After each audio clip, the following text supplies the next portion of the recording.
ใช้เป็นแฮม15นะครับซับเบดตอนนี้ขับข้างละ9ตัวครับแล้วก็กลางแหลมเป็นS200ครับแหลมเป็นที่88นะครับ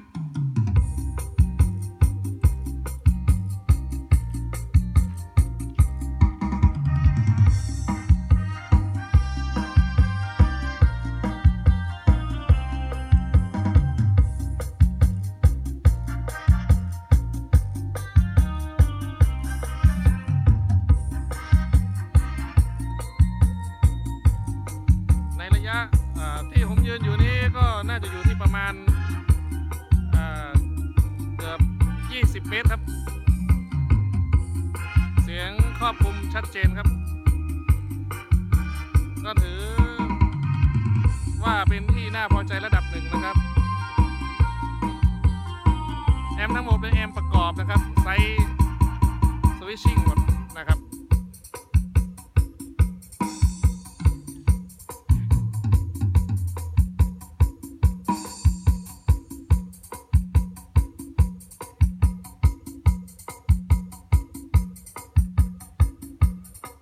เสียงชัดเจนครับ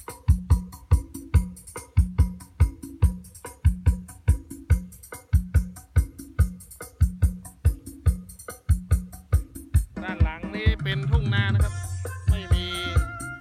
ที่สะท้อนเสียงนะครับพื้นเป็นซีเมนต์นะครับ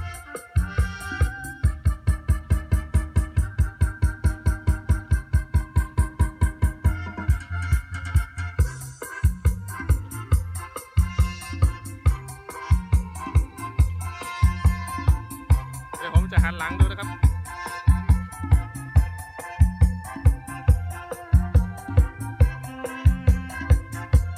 นี่นะครับด้านหลังนะครับ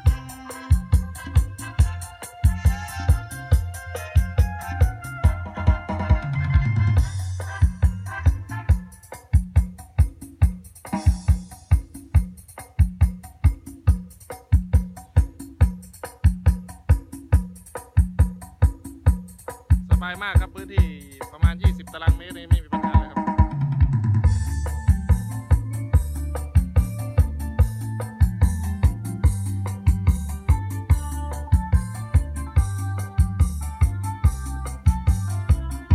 ช้าๆ1 รอบนะครับ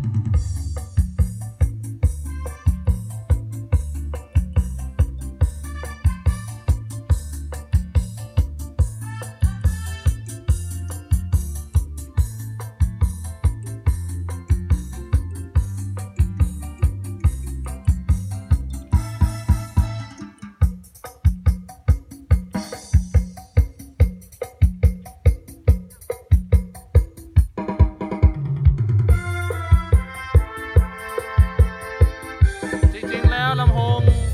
มันต้องเอาแขวนนะครับแต่มันในลักษณะงานที่เร่งด่วนแล้วก็ถ้าเอาขาแขวนมาอีกมันต้องใช้รถขนเยอะนะครับพอดีทางทีมงานไม่ยังไงคือเสียงเราไม่ได้เน้นไปไกลมากนะครับก็เป็นคมพื้นที่20 ตารางเมตรก็ถือว่าโอเคครับแต่ให้เสียงกลางชัดเจนกว่านี้ก็ต้องแฝงนะครับ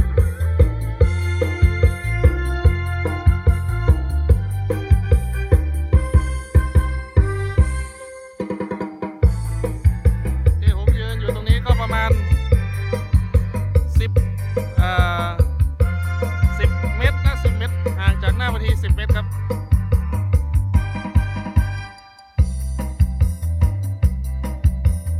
ระดับไฟฟ้าที่ดูจากมิเตอร์วัดนะครับก็อยู่ที่ประมาณ230นะครับก็ถือว่า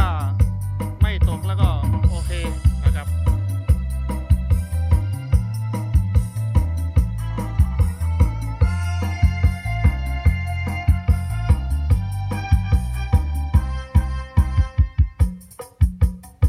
โอเคนะครับขอบคุณสำหรับการติดตามรับชมครับช่างทอมครับกับทีมงานชุดนี้เป็นชุดซับเบสแพมมาเลยนะครับแพม15นะครับตู้ละ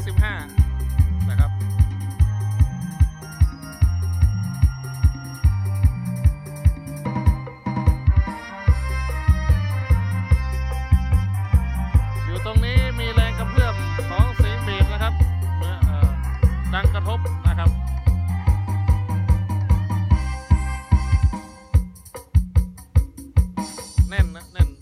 แน่นนะครับก็เป็นที่น่าพอใจระดับหนึ่งนะครับถามว่าทำไมทางทีมงานถึงเรียกตู้15 นิ้วนะครับเพราะว่าถ้า18มันหนักนะครับที่คนมานี่2คนนะครับ18ไม่ไหวขอบคุณสำหรับการติดตามรับชมครับอย่าลืมกด Subscribe ครับเป็นกำลังใจให้สลับช่างนะครับพบกันคราวหน้าอาจจะมีมิกดิจิตอลนะครับลองมาเล่นมาใช้กันนะครับแต่อย่างไรแล้วขอฝากท่านผู้ชมนะครับกดติดตามด้วยนะครับ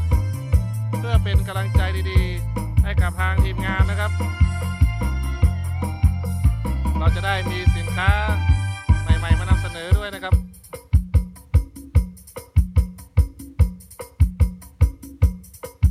ขอบคุณครับสวัสดีครับ